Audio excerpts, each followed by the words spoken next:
Dollar. Dirt on money, no soul. Had to go and get it, ain't no time to kick it. Got a stack of flip for my foes. Dollar. Please tell me you can hear me. Don't turn your back and don't neglect me. Just let me know if you need me. Dollar. Let me watch out for my partners. Keep my money long, get my team strong. Let me run away from my problems. Yep, what's good, original crew, man? We're back. We have Patrick CC with the Depraved and disgusting downfall of WWE's owner. Yeah, you said what? Oh, in your head, you saying the other one, ain't you? No, I was no. I was just rereading okay. But if you don't know who there's referencing, Mr. Vince McMahon himself. Vince always came like if you grew up watching even like wrestling in the night. I ain't gonna lie, I haven't watched wrestling in years. When I say years, I mean years. I'd say about time I got into like high school, I stopped watching. Like you ask anybody that know me from my childhood, they know like I was a diehard wrestling fan. I mean, you talking about I probably had like 100 wrestling figures. Remember when they first met you? When my family first met you, someone told you about how I used to have all these wrestling men. Like, and that's what they like. I always went somewhere with like at least 3 or 4 of them. Everywhere I went somewhere, I always had like, for real. What you laugh for? Nothing. I had duplicates of some yeah, like I had them all, man. But bro, just imagine how much money I would have if I never opened them. No. I'm saying like just collect. Then my mom threw all of them away. But hey, with that being said, before we get into it, make sure you check out the links in the description box. Down below. You already know where to go, man. You want first support, all you have to do is check out down below. Also, if you enjoyed today's visuals. Like it with a thumbs up. But yeah, she threw them away, man. I'm like, dang. I remember I had the ring. I had the WWF ring. And they used to fight in the ring. I had the Titantron where they walk down the little stage they walk down. I used to have them walk down the stage and walk into the ring. And yeah, I was a diehard and get up on it. I had all the accessories, bro. I had someone coming in on a motorcycle. You said what? I said that's cute. Oh, shut up. Let's go. Let's check it out. Let's see what it's about, man. It feels like every other day we see someone throw their entire life's work away because they use their money and power to fulfill their darkest desires. Vince McMahon was the mastermind who bought his father's wrestling promotion and turned it into the multi-billion-dollar company we know today as the WWE. Many of the ideas, characters, storylines, legendary matches, and controversial moments can be credited to Vince's sick and twisted mind. Not only did he run the company, but he was also the most notorious villain who played the character of the psychopath businessman. We would later find out that this was no character. Vince was just as evil off-screen as he was on-screen. Recently, horrifying accusations have come to light regarding Vince's sick ways. Brutal assault, crime cover-ups, and human trafficking are just a few of the many reasons why he has formally stepped down as the CEO of the WWE. Today we are going to look into the unraveling of Vince McMahon's life and career, and show all of the obvious warning signs we missed along. I will say this. I've never seen anyone that come out and like verbally say they actually like dude. Like, even growing up, like everybody, I can't stand his ass. You know what I'm saying? Yeah. Now his son, I think people rock with his son because even though his son was just, he was an asshole too. He would get out there and wrestle. And I'm like, bro, they used to let Shane win. I'm like, ain't no way in hell Shane winning. But when he jumped from somewhere, he was high up, and I just remember him falling. I can't remember the match, though. And he fall. And I was like, damn. I think at that point, everyone, like, he gained so many people respect. That they were like, bro, really, like, lay his body on the line. But with Vince, could nobody stand his ass. Always a butthole. His wife, I think a lot of people fuck with his wife though. But and then Stephanie. Remember Stephanie? She ended up marrying Triple H in real life. But I remember even when they played out on here, when they were like, I was like, you remember Stephanie? She had a lot of mouth too. They get a lot of personality from their dad, bro. Their mom was very, like composure type, what I'm saying? She played her role, you know what I'm saying? I'm saying, like, some people just like, I know what I'm here for. I get what you're saying. She like, why she got to play her roles? Why? Cause she the wife. You trying to tell the wife to play her? No.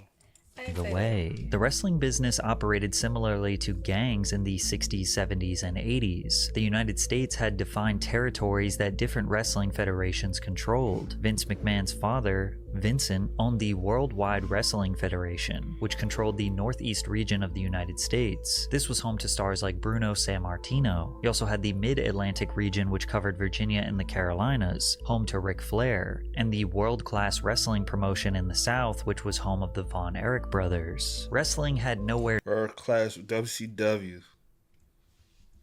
Well, that was South. But WCW was... I forgot what WCW. I was a big fan of WCW. I know Memphis used to do the wrestling thing, like on Saturdays. Used to wake up and watch wrestling on after the cartoons and stuff was over. You had just you remember watching them janky matches? I used to watch with my brother. That's why I was like, I remember some stuff, but not every single thing. I was forced to watch it with him, and then it was like our little bonding thing that we had, but I used to watch with him though.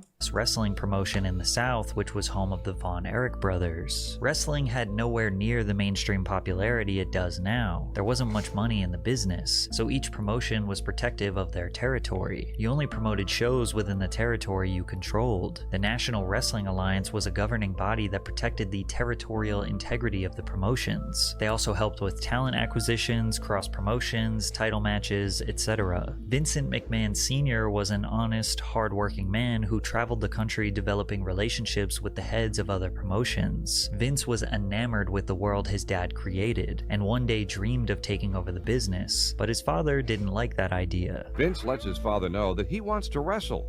His father is adamantly opposed. He wanted me to have a more secure future. He wanted me to be an accountant or an attorney or something like that, and I really wasn't cut out for any of the above. In 1972, his father finally gave him an opportunity to be a promoter all the way in Bangor, Maine, one of the smallest and most difficult places to generate excitement and revenue. So Vince Jr. came up with the genius idea of taping the matches and shipping those tapes across state lines to get people to start watching wrestling on television. Some people looked at this as undercutting or stealing from other territories, but over the next decade, Vince helped his father bring the business to new heights, bringing in stars like Muhammad Ali and tripling their television ratings in the region. However, the landscape of wrestling would shift dramatically when in 1982 his father was falling deathly ill from cancer. He wanted the WWF to remain a Northeast promotion and control the New York City area, but Vince Jr. had big dreams of becoming a national promotion and establishing a global presence. He bought the company, and shortly after, his father passed away. Now Vince was on a warpath to infiltrate every territory and take their business. But before we dive deeper into Vince's evil plan, and that started with Andre the Giant, standing at 7 foot 4 inches and over 5. You know who he is, I do right? remember. Yeah, I was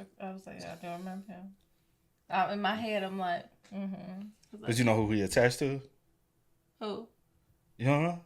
That's easy. Who? Who else look like him? Who is he attached to? Big Show. Well, it's a bitch. Do I remember that?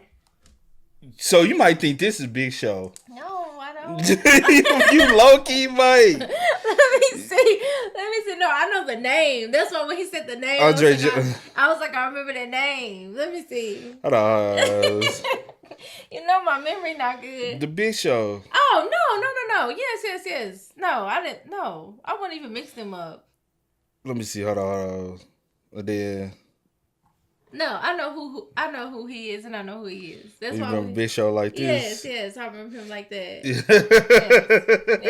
Yeah. 500 pounds, Andre was a sight to behold, and everyone around the world was eager to watch him compete. While working for Vincent, Andre would travel across territory lines and get paid a fee to help draw bigger crowds to smaller promotions. Hulk Hogan was another traveling star who was based out of Florida but would cross territory lines for a fee. But when Vince took over, he put an end to to this. Wrestlers signed to the WWF would only be able to wrestle for the shows he controlled, which was basically every state from Pennsylvania to Maine. This business practice is extremely common now, as you never see a football player jump from one game in the NFL to one game in the XFL, or a fighter have one match in the UFC, then a fight in Bellator, then back to UFC. They sign exclusive contracts for a certain number of matches, but back then, Vince's business practices were considered destructive to this industry. He began signing top talent from all territories to exclusive contracts with the WWF. Some of those wrestlers included Andre the Giant, Hulk Hogan, Rocky Johnson, Roddy Piper, Bret Hart, Mr. T, Randy Savage, The Ultimate Warrior, Ricky Steamboat, just to name a few. Vince started the Atlantic and Pacific Wrestling Corporation by partnering with Mike LaBelle in Southern California. Then he purchased Mike's shares of the company in 1982, which gave him full control of New York City, Philadelphia, and Los Angeles. To continue his dominance, he used his relationships at War TV to pay $2,500 a week for a Saturday morning time slot on Los Angeles' Channel 9 KHJ TV. But McMahon didn't expect to make a dime. He saw TV as a promotional expense to boost the gates of live shows. The WWF was being broadcasted nationally on Monday nights on the USA Network, so the whole country was being exposed to the brand. But that wasn't enough for Vince. He began a full-on invasion strategy to take out all his competitors city by city, like when he acquired a local TV station, WAKR 23 out of Akron, Ohio, with reach to Cleveland on January 8th, 1983. Then later that year, the WWF debuted on WCPO 9 in Cincinnati, which was an established Georgia Championship Wrestling territory. From there, the WWF entered World Championship Wrestling territory in Dayton, Ohio, purchasing the exclusive rights from WKEF 22 to replace the WCW broadcast with WWF's broadcast.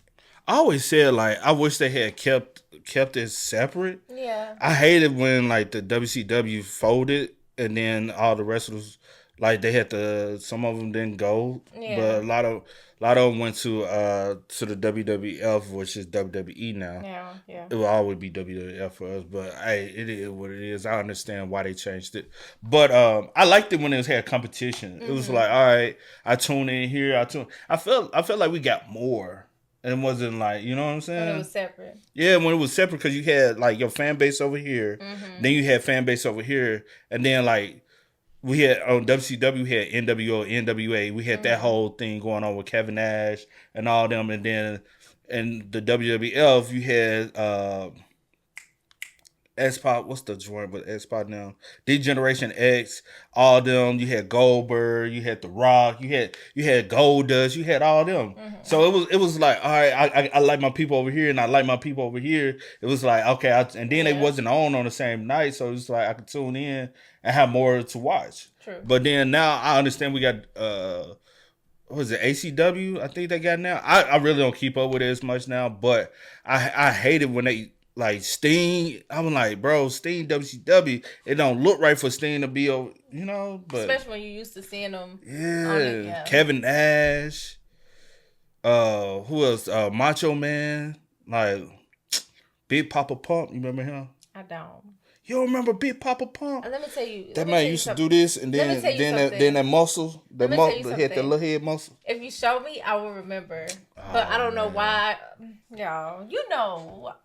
Let me look them up. Because I have an image in my head. Well, Big Papa? Mm-hmm. Because you know Macho Man Randy Savage. Let me see. Big Papa Pump. Oh, I'm a face person. I don't know why I can't remember names for some reason. But yes, I do remember him. All right. One by one, Vince would enter a city controlled by another promotion, then buy out their TV time slot to air WWF. If he couldn't buy out their TV slot, then he would buy out their top talent, but most of the time, he did both. On an infamous day now known as Black Saturday, July 14th, 1984, Vince McMahon appeared on the Saturday time slot on TBS that regularly featured Georgia Championship Wrestling for over a decade. Vince walks on screen after purchasing the company in the time slot to basically flex and say the World Wrestling Federation is now taking over. It is indeed a pleasure to be associated with WTBS, and we promise to bring you the greatest in professional wrestling entertainment in the world today. Jim Ross, a legend known for being WWE's commentator in its golden years, said he once overheard several NWA promoters considering getting McMahon killed while in the stall of a public bathroom. In those days, it was like when you, from their standpoint, invaded their territory. It was like, well, okay, them is not just fighting words. It's like, there's so many times when people threatened me, and it was like, the last guy said, like, if you want to take credit for it, you better get me quick. Now, it can't be confirmed if this was a serious consideration or tongue-in-cheek, but it can't be denied how much men like Jim Crockett, Bill Watts, despised Vince for taking away their livelihoods. However, others just look at this as natural competition. America was founded on capitalism, and you should not get comfortable as a business person, because eventually someone is going to come and take your spot. If you don't adapt, you die. And by 1988, Vince McMahon fully decimated the territory system. Now the WWF was the biggest and best national wrestling promotion in the sport. This made it extremely easy for Vince to acquire the best talent throughout the 90s, as the World Wrestling Federation became home to rising stars like The Undertaker, Shawn Michaels, Stone Cold Steve Austin, Matt and Jeff Hardy, Triple H, Mick Foley, Kane, The Rock. It seemed like Vince's only competition was with himself. They were selling out stadiums all over the country and broadcasting their events nationally every week. With that being said, the pressure to remain number one was at an all-time high. The matches needed to be bigger. The stakes needed to be higher. Vince wrote in more gimmick matches like ladder matches, table matches, or weirder matches like casket matches and dumpster matches. Bro, them casket matches were OD, bro. Like, bro, have you remember those? When they used to get, they would put them in the casket, bro, those joints, or the backstage joints. I used to love the backstage then, bro. Because we grew up, which one we watched all the time? I think it was WWE. Yeah, it had to be WWF. We was like watching. My cousin was a big fan of WCW, but we were both tuned in. Yeah. But he was more of a fan because he was a Sting fan. So, you know what I'm saying? But then we were like WWF, you know what I'm saying? Yeah. My mom was a big rock fan growing up, you know what I'm saying? So Stone Cold, all them, like Hardy Boy, like all them. Yeah. Bro, we all want to be Hardy Boy. We like, yeah. Bro, and then like S-Pop was my favorite D-Generation X, man. Had Rashiki. You had, bro, goated times, bro. The goated times. The Dudley Boys. That's when the table ladders and chairs. Because you had the Dudley Boys who did the tables. You had the Hardy Boys who did the ladders. And then you had Christian and I forgot the other one. Don't ask me. I forgot the other one. Christian and Edge. They did remember that. They did the chairs. And so there was table ladders and chairs TLC match.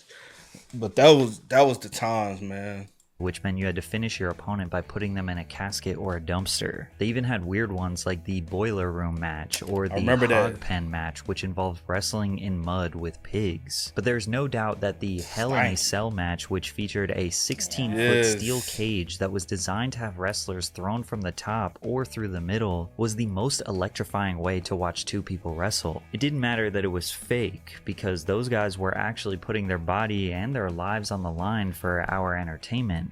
You remember the time? Sorry, y'all. I'm pausing because I'm going back, trip down memory lane. Remember the time Mick Foley, or which one was he? Mankind at the time, but he got thrown through it on the all the thumbtacks, and they asked him, "Was the thumbtacks real?" He said, "Yeah." He said one time he got a tooth knocked out and it came through. Like I forgot. He said the tooth got knocked out. But it came through, up. Like it came up and through his, like up here, through his nose. I said, damn, that's, and he laid his body on the line. That's why Mankind is one of the GOATs, bruh. Even though wrestling was fake, it wasn't fake. Fake and not fake at the same time. Man, you can't tell me Mankind didn't go through hell. That's why I said fake and not fake at the same time. Yeah. Them motherfuckers were putting their bodies on the line. And motherfuckers talking about, it's fake. Yeah, it might be somewhat fake. It might be a little bit scripted. Yeah. But that's real. Yeah. I used to always want the bed with the barbed wire on it. I always wanted one of those, man. And Vince's money. It was only a matter of time before one of those high-flying stunts ended in disaster. And in 1999, at Over the Limit, that's exactly what happened. Owen Hart, who was portraying a superhero called the Blue Blazer, fell from 90 feet in the air during a botched entrance stunt where he was flying over the crowd into the ring. After the fall, he suffered internal bleeding and passed away right there in the stadium. They even announced his death on the show, but Vince said the show must go on, and they proceeded to finish the event like this extreme tragedy did not happen. I have the unfortunate responsibility to let everyone know that Owen Hart has died. Vince doubled down on his decision to continue the show in an interview in 2001 with Playboy. If you could do it over, would you still hold the show that night? I just guessed that it was what Owen would want, so you'd do it again? I think so. Vince did not just portray a character of a ruthless businessman. That is who he was. But it proved to be the right path to success. 98 and 99 was their peak in terms of ratings and overall viewership, averaging multiple millions of viewers per episode. By the early 2000s, the WWF was generating $500 million in revenue each year. The high-intensity matches did not stop. However, the late 90s and early 2000s definitely saw a shift to more in-depth storytelling, which brings us to the infamous Attitude Era. This era is defined as the most ruthless, chaotic, over-the-top violent, and edgy time in WWE history. Scripts were changed the day before, the day of, or even in the ring. The wrestlers were rugged, rude, and in your face. And Vince found himself at the center of these stories because what is more anarchist than beefing with your own boss? Vince portrayed the character of a manic, power-hungry, yet also kind of pathetic CEO of the company. His rival. It was like the mob, like him and his family. It was like the mob, and we control everything. And Shane like that mob son that it's my dad's money. So like y'all won't cross me because it's my dad. And all the motherfuckers be like, little bitch, you don't shut the fuck. Bruh, the glory days. A manic, power-hungry, yet also kind of pathetic CEO of the company. His rivalry with Steve Austin, which began in '97 after Austin hit his boss with a stunner, drove ratings through the roof. This beef was insane. Austin once held McMahon at gunpoint in the ring, although the gun was fake. He drove down the ring with a beer truck and sprayed Vince down with a fire hose of corpse. He even snuck into the hospital where Vince was injured and beat him up on the bed. This all culminated with Austin having a full-on match against Vince and his son Shane. This storyline set the tone that Vince being intertwined and involved with the lore was good for business. Then again, Stone Cold Steve Austin was such a superstar that he could beef with a mop and it would be entertaining. In the Attitude Era, you could no longer just be an athlete to be a WWE star. You needed to have personality, charisma, excellent speaking abilities to be able to sell a fight and keep these millions of fans engaged. And if you didn't, well then the writers would come up with your storyline. And you won't believe some of these shocking and twisted narratives that Vince approved or came up with himself. In one of the most bizarre storylines, Kane announced that he was driving late at night with Katie Vick, a girl he loved since he was a teenager. He could not drive stick and they crashed, where she ultimately lost her life. Then Kane attends her open casket and for 6 minutes on live television he fondles her corpse, undresses her lifeless body and gets intimate with her before grabbing her internal organs and drinking the blood from them. I'm gonna give you what you want. Do you remember this? No, I don't remember. Like, I remember Kane line, and Kane was always sick. Shout out to Knoxville. You know he the mayor of Knoxville, right? No. Knox County. He's the county mayor. No, but yes now, since you just told me. But I do not remember this. I think he's the county. I think it's Knox County. I don't think it's Knoxville he's the mayor. I think he's the mayor of the county, but my bad. And you know the Undertaker stay Tennessee too, right? Did you know that? I think I did know that. But I haven't seen this scene. But stuff like this couldn't even fly this. No. Then, kids, we ate that up. And our parents didn't see nothing wrong with it. Our parents didn't see nothing wrong with it. They sat there and watched it with us. Yeah, sometimes. They were like, oh, your mom didn't watch it with you? No, I said sometimes. My mom. That was me and my mom, like, kind of bonding time. We watched. That was me and my brother a little bonding time, but to watch this. She'll sit down and watch it sometimes. So. We watched Monday Night Raw, 7 p.m. and SmackDown on Thursdays, 7 p.m. What you really trying to look at up? I forgot where Undertaker stayed. Hold on, let me show you. Kane. Yeah, mayor of Knox County. And this is what he looks like. You done seen this man before. Talking about now, seeing him like this? Yeah. You seen him like this, right? No. Yeah. I didn't. I literally just looked at this picture and looked right over it. I didn't know he was 7 foot. I thought he was a little shorter than 7 foot. And looked right over it because I said, "Oh no, that's not him." That is. Child, and then the Undertaker, he stayed in like Portland, something like that. He stayed in Tennessee though. Well, I know he had a house. Glenn Jacobs. No, I don't know. That's his real name. All right, look at back at But anyway, sorry, y'all. And I'm gonna take what I always wanted. Or what about the time when Chris Jericho ambushed Chyna, tied her up in a dark room, and began torturing her by beating her with a hammer, which actually broke her thumb, so her painful screams were real. Vince was a big fan of humiliation, so he developed the Kiss My Ass Club, where a total of 6 men were forced to get on their knees and kiss his backside in front of millions of people. Most of the time, this was to save their job, or just to embarrass them on a power trip. I should also note that Vince gave the world the satisfaction of being humiliated, as he scripted himself getting his face shoved in Rikishi and the Big Show. But I do remember this. Rikishi used to always put his butt that was his move on it. I do remember this. The other ones, Joe's backsides. No, Now, I most people remember like all to of default to all of this being entertaining. I do. You said you didn't remember the other ones. No, you said, do I remember like this? I didn't remember that. That one in the coffin. I remember this. Yeah, you said you remember that one. And I'm talking about, but nah. Not the first two. Yeah, the coffin scene. I remember the script. Him and the chick. I don't remember that scene. Okay. But that scene where he had her Chyna in the RP to Chyna too. I don't think I do. But I do remember the last one that he was just talking about. Like, sure, they pushed some boundaries, but it's all fake, right? But as time went on and wrestlers spoke about their behind-the-scenes experiences and Vince McMahon being accused of sexual assault and trafficking women, some of these storylines felt more like a glimpse into the reality of Vince McMahon's private life. Vince often used his daughter, Stephanie, for his dark storylines, probably because her loyalty convinced her to never say no to him. Like when she was going to get married in the ring to her fiancé Test, only for Triple H to interrupt the wedding with a video of himself drugging, kidnapping, marrying, and then sleeping with Stephanie while she was unconscious. Remember that? I kind of do, because I remember the wedding scene on the stage. With Tess? Yes, whatever happened to Tess, but... I remember that, but I don't know why, like... So, this whole situation, I think it was supposed to be boiled up to the fact that they were actually dating in real life. And so, it was made to this whole script to make it seem like now they are, like, dating, and he rescued, but it was because they was actually dating in real life, though. But now, looking at it, in this generation time, it's some weird, you know what I'm saying? He drugged her and all that. Yeah. But... with scripted television, a lot of times they'll say we're acting.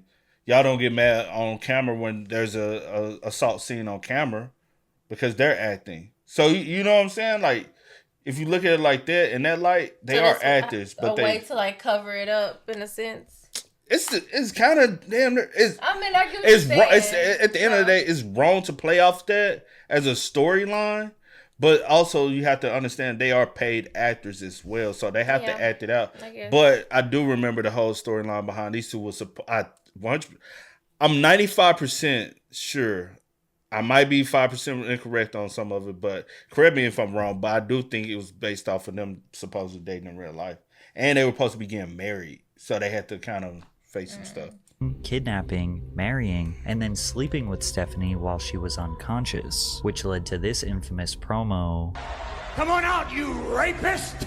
But Stephanie was the subject of another kidnapping, this time by The Undertaker, who brought her out tied on a crucifix-like structure before one of his disciples began ordaining the marriage. In a promo that fans now believe is more of an admission of Stephanie's reality, she says that Vince trafficked his own daughter. Stephanie also admitted that he attempted to push an incest angle. My dad did approach me about wanting to be the father of my baby in a storyline for TV, which again is only the second time I've ever actually said no to him for something he wanted to do, and that one was just a little too gross. Actually, it's completely disgusting, and I don't find the entertainment value in it at all. But that didn't stop her from kissing him on the mouth. Yeah, I'll think about it. but Vince just could not. It was cringe for her. It was very cringe for her. The storyline, so I think. Do you think he might have got like too addicted to the power and to all of that? Like, I gotta go the most extreme as possible. Yeah. I feel like maybe it's always been like some type of underlining something, but when like his father passed and he like was able to, and his father told him no, and he was like, I'm gonna, even after his death, I'm gonna prove him wrong. Yeah, it's kind of like, you know, like you get like this power hungry, greedy, like it's just like a whole bunch of things. And I'm gonna show him I did it better than he ever did. You know, it be people like that. It be people like that, and it's like just turn it like a couple notches, like few notches, a lot of notches for him, because he was like very. It was always something about him. I just think he was just the most like meanest evil he person. was weird, bro. like you know, especially like being little and watching it. Yeah. You're like, oh my gosh, he's so evil. And now you looking at him like, oh yeah, he was. It was like my little child mind knew. Mm-hmm. Stop coming up with tropes that involve men preying on women. Vince came up with a storyline for Diamond Dallas Page to stalk The Undertaker's wife. DDP says to this day he regrets agreeing to be a part of this narrative. What I should have done was shook everyone's hands and said, I love the idea, but not for DDP. A few years later, this is what Vince said he was going to do to The Undertaker's wife and kids. You don't realize what I'm gonna do, do you? The terrorists are gonna burn down The Undertaker's house. What? Yeah. Huh? His children are gonna be kidnapped. His wife, she's gonna be right by a motorcycle gang right in front of The Undertaker. That's the plan I want implemented, damn it. Finally, Vince was able to find a woman who could take his twisted ideas to a whole new level, as he scripted himself a mistress, Trish Stratus. Trish played a character of a woman who slept with the boss to advance her place in the company. At one point, they even wrote that Vince's actual wife, Linda, was so ill she needed 24-hour nursing care and was on copious amounts of this was... My bad. I'm drugs. Too much. He then brought her out in front of the entire world to make out with Trish right in front of his wife. Vince was brutal towards his wife. He even wrote in a scene where his kids repeatedly slapped their own mother to sell a promo. Whatever it takes to get ratings, right? And even though Trish was doing everything she could to advance her place in the company, it wouldn't be long before she was the one who would get humiliated, as he once even stripped her down in the ring and forced her to bark like a dog. He even tried to get her to join the Kiss My Ass Club. Oh, I'm gonna unbuckle. I remember he did have a whole run of this right here where, like, it was so many people, like, was just, they joined the Kiss My. It's so disturbing now, like, being older. And realizing. And like, you know, you're like, oh, you know, everything was scripted. You know, it's like actors acting. They're doing whatever. But with, like, now thinking about it, I'm like, this was a sick individual, like, basically living out all of these weird fantasies, like, on national TV. Mm-hmm. And like just chunking it up to, oh, we're acting, we're whatever. Like I mean I get it, but it's just something about him, because it was just always weird to me. I'm like, I get the storylines, they were cool, whatever, but some of them was just OD. Yeah. And I was just like, okay, is this what are we doing? And Trish, I'll say this when it came down to Trish, it was of that generation of like that Baywatch generation, right? Yeah. So what was the chick from Baywatch? Pamela Anderson. The blonde head chick with the big boobs, because if you see, they had her boobs pushed up, so it was very a sexual thing. Yeah. Like, it really, honestly, they just needed somebody, and she just so happened to be the chick. Yeah. So Trish was attractive blonde head chick, push up bras, and he ran with those ratings for so long because he knew men was gonna tune in and want to fantasize. And to be real, what were you doing possibly with her behind the scenes, though? Right. Yeah. My belt. But The Rock saved her. Vince's idea of easing up on women was by giving them a new match gimmick, the bra and panties match. This match gimmick was when the female wrestlers would only win the match if they stripped their opponent down to their bra and panties. Hold on. What was her name? She used to be with the Hardy Boys too. She used to have the sleeve. Dang, what is her name? Because she used to be fire too. You remember her? Let me see. Dang, bro. I remember. Shout out to all the wrestling fans, man. Why are you trying to say it like that? No, I'm saying like this too. I'm just playing. Let me see. Will the you probably get it for me.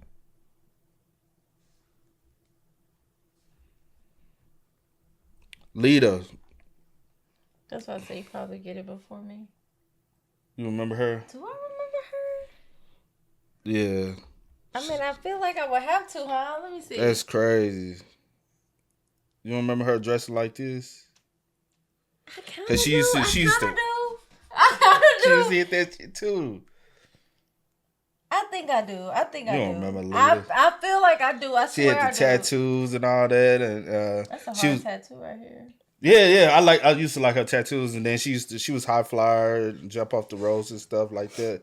Yeah. When the female wrestlers would only win the match if they stripped their opponent down to their bra and panties. They also had wet t-shirt contests and spanking matches. Vince was constantly writing storylines where women had to provide him with some sort of sexual favor. How badly do you want to be a WWF superstar? Tori Wilson spoke recently about how she never wanted to play the sexy role and how she tried to convince writers to get her to do more stunts. Fit Finley was amazing putting matches together and just trying to make us look the best he could. Yeah. And I often would ask him if I could please get thrown into the stairs or like not crazy things, but like, I just really wanted to get hurt. Yeah, there's this like baseball slide into a chair. Like it's some part of your Hall of Fame reel. And I'm like, oh my gosh. Stuff like that. So like I wanted to do more of that, but I was laughed at. Ultimately, being constantly forced to do these raunchy matches and skits that only showcased her sexuality made her despise the business long after she retired. But there's also something about wrestling that has always felt super dark to me, and I'm just really sensitive to it. So like I say no to a lot of signings because I feel like that darkness, and it doesn't feel good. It's taken a long time. I didn't watch wrestling. I didn't want anything to do with wrestling for many years after I left. Mostly because I just had like a certain amount of like PTSD from like being so vulnerable out there and feeling like I was put in this kind of like raunchy role that wasn't me. So while most people thought that these raunchy matches, risque promos, and twisted narratives were just Vince McMahon going over the top to boost ratings, we found out 2 decades later that it was even darker behind the scenes. It was so bad for Ashley Masaro that it ended her life. Masaro was first introduced to the WWE in 2005 when she met a casting director during a swimsuit pageant searching for contestants for the upcoming 2005 Raw Diva Search competition. She decided that this was the right decision to finally shoot for her dream job as a WWE wrestler. Upon winning, she received $250,000 and a 1-year contract with the WWE. Ashley faced significant challenges during her early WWE career. August 22, 2005, she was attacked backstage by fellow divas Candice Michelle and Tori Wilson, leaving her with a back injury. Despite this, she recovered and won the first ever 3-on-2 bra and panties match. After this, she continued to appear in the promotion, but later suffered a severe leg injury on February 20th during a women's battle royale against Mickie James. Oh yeah, you see it too. You didn't have to take it back. Oh, my bad.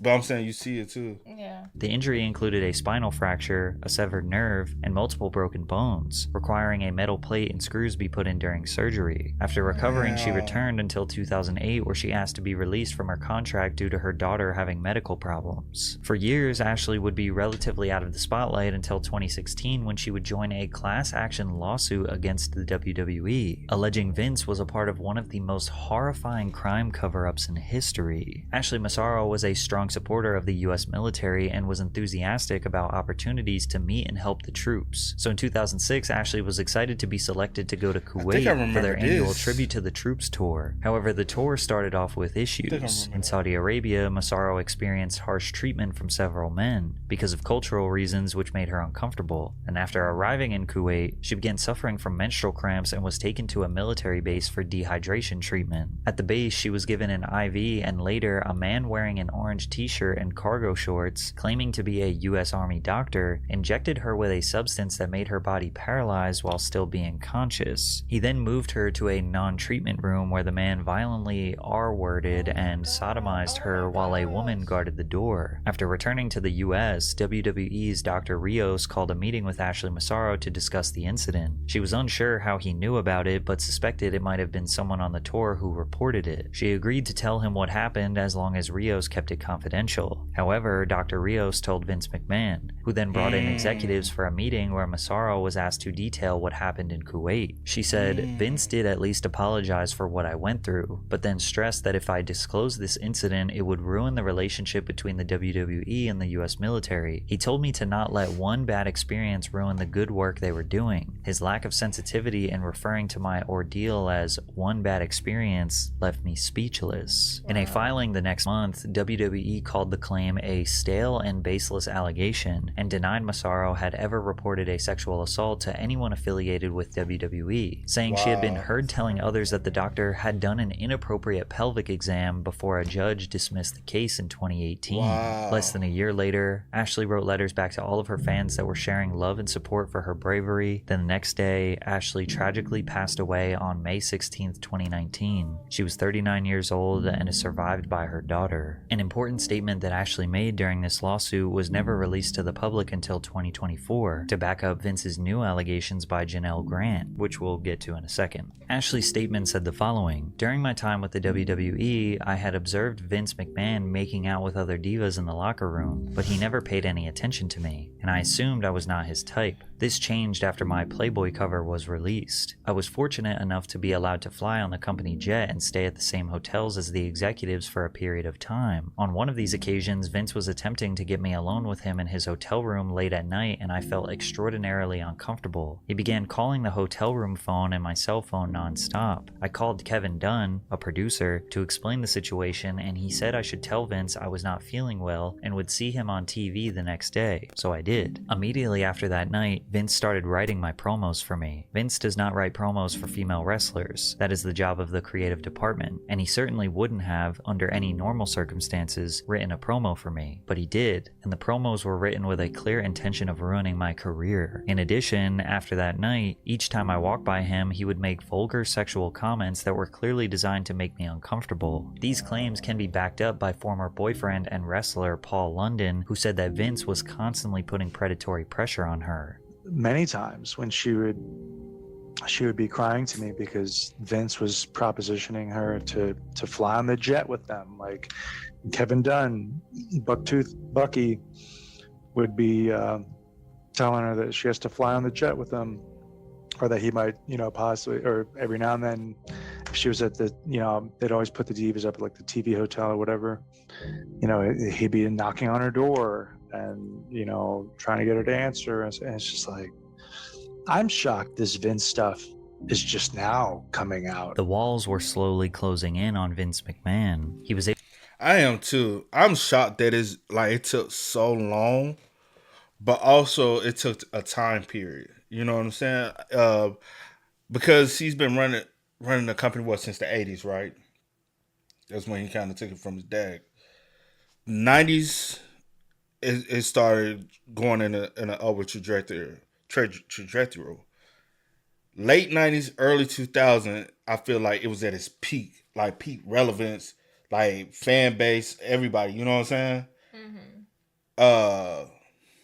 Now it's still a very popular. You know what I'm saying? But now, also because of the time period, I feel like it's when things like that's done in the dark for those who are still alive was able to come out. You know what I'm saying? You got to also look at it like this too. So many of these predators, especially those of high power, have some type of friendship. Mm-hmm. You saw in the beginning, Diddy and him had some kind of coolness. Mm-hmm. Links back to the Playboy Mansion. Him and, Hugh probably was cool. Don't forget Bill and Hugh was cool. Mm-hmm. Honestly, I 100% believe if Hugh probably was still alive, the Playboy It's some stories that we never heard about the Playboy Mansion. Yeah. Trust and believe, it's some stuff that went down that only reason why we don't know the stories is because who has passed. And they like, what can we do about it, you know? Since he unfortunately he's dead and gone. Yeah. Those stories can't hold any. Yeah. Yeah, but I feel like a lot of stuff. You know what I'm saying? Like, you really had all these women coming to her, and like, you think about what the Playboy thing was all about. It's about sex. Mm-hmm. You telling me nothing sexual, like, you know? Yeah. Is just now coming out. The walls were slowly closing in on Vince McMahon. He was able to escape Ashley Masaro's horrible allegations, but it was only a matter of time before his evil past would catch up to him. In 2022, Vince McMahon agreed to pay more than $12 million to 4 women who were affiliated with the WWE over the course of 16 years. It's alleged that the women also signed agreements which prohibited them from discussing their relationships with McMahon. The settlements include a $7.5 million pact with a former wrestler who alleged that Vince McMahon coerced her into giving him oral sex and then demoted her, and ultimately declined to renew her contract in 2005 after she resisted further sexual encounters. This controversy was enough to make Vince McMahon finally step down as CEO of the company, but in January of 2024, Vince was slapped with another lawsuit, this time jam-packed full of evidence that would make the whole world understand who he truly is. Janelle Grant, a former WWE employee, accused Vince McMahon of abuse, sexual exploitation, and humiliation during his tenure as chief executive. Grant alleged that McMahon lured her with promises of career advancement, but then exploited and trafficked her to other men within the company. Grant first met McMahon in March of 2019 through a manager in her apartment building, where McMahon also lived. She was seeking employment after her parents' deaths. McMahon promised her a job at WWE and showered her with gifts, but the meetings turned inappropriate when one time McMahon approached her in his underwear and pressured her into sexual situations. As such, when McMahon pushed Miss Grant for a physical relationship in return for long-promised employment at WWE, she felt trapped in an impossible situation, submitting to McMahon's sexual demands or facing ruin. Miss Grant feared she had everything to lose and faced negative consequences no matter what happened. In June of 2019, Grant began working as an administrator coordinator in WWE's legal department. After giving her a job, Vince McMahon's sexual demands increased, and he began sharing explicit photos and videos of her with other WWE employees and executives. Despite Miss Grant's expressions of unhappiness and attempts to end the sexual relationship, she came to understand that McMahon expected the physical relationship to continue as a part of her employment. In March of 2020, McMahon began sharing sexually explicit photographs and videos of Miss Grant, including pornographic content he recorded with other men both inside and outside the company. You can even see these text messages of him admitting to doing so. She even tried to express that she did not want an associate named Johnny, aka John Laurinaitis, receiving pictures of her. The lawsuit then goes on to describe not one or a few, but countless extremely detailed situations in which Vince used his power to break her down, exploit her sexually, demand and force her to give herself to him and his associates, whether it was by serving executives during work hours in offices or serving WWE superstars to keep them satisfied and prevent them from leaving the company. Control that can only be described as sexual slavery. That's where the sex trafficking comes in, because that's technically what it is. Especially when y'all move from state to state, moving from you. That's what you did with her. That's crazy. That's like you tried to legally have a prostitute in the business. You know what I'm saying? Yeah. And you use her to make sure people stay happy. That gotta be horrible, bro. It's extremely sad, and you feel like you have to do whatever these demands are just to keep your job. And he feels untouchable.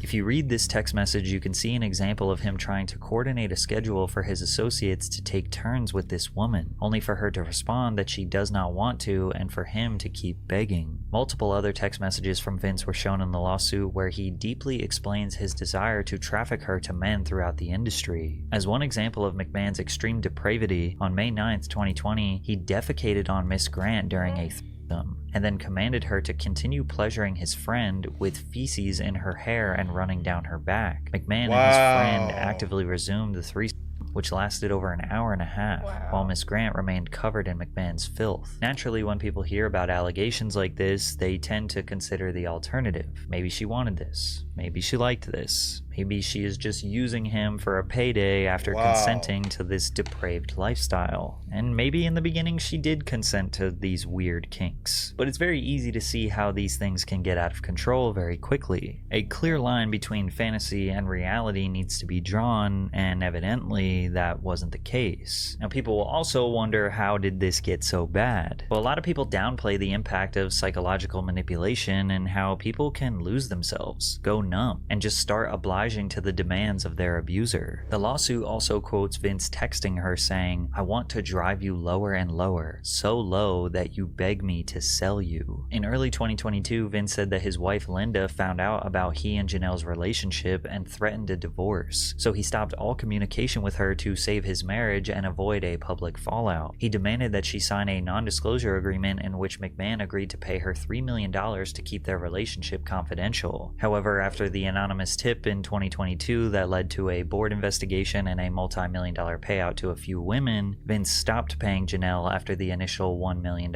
installment. Vince has vehemently denied any wrongdoing. He also put out a statement saying he and Janelle had a consensual relationship that lasted a little less than 3 years and ended in early 2022. He also added that Grant texted him explicit images of herself and messages expressing love for him, along with her wanting clothes and other gifts. We remain confident the evidence will prove Miss Grant's allegations are false and her complaint is nothing more than a fabricated, vindictive narrative from a disgruntled former girlfriend. But in July of 2023, federal prosecutors executed a search warrant for McMahon's phone and served him with a grand jury subpoena. And it seems like since then, which has now been a year, the feds have been building a case against him. Just a month ago, they asked Janelle if she would agree to essentially put her case on hold while they investigate him further. She agreed. So it seems like any day now the feds could present the world with years worth of evidence proving him to be the exact same depraved, disgusting, abusive, power-absorbed freak he conveyed himself to be on television for the past 35 years.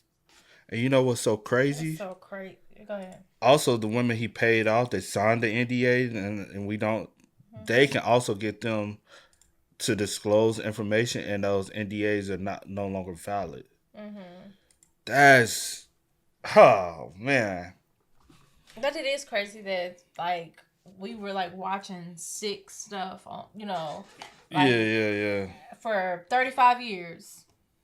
35, well, not 35, but for as long as we've been watching, but we're not even 35. Been going on 35 years for it to just now, like, just be hitting the fan, and that's not even like everything. Yeah, you know what I'm saying? So much more, and I wonder how many more people, women, possibly men, whoever. I don't know, like what all he was doing, but that may have stories or just know things. You know what I'm saying? That's crazy. But yeah, I was just mind blown, bro. Because honestly, even with that, would the truth ever truly be told? Will we ever really, like, you know, like the whole truth, every single, whole truth, like every piece of detail, but the truth, every piece of detail? Probably not. Yeah. Only the people who, you know, was actually lived the scene and was a part of it know some of the truth, because they don't even know everything that happened. Or just have the courage to even come out and speak on it. Because some people won't at all. Yeah. But yeah. Hey, man. Y'all spam us up in the comments, man. Let us know y'all thoughts for us about it in the comment section down below. But until next time, y'all know how it go, man. I do go by the name DJ New Kid. This is. We are. We out. Time to kick it, got a stack of flip for my foes.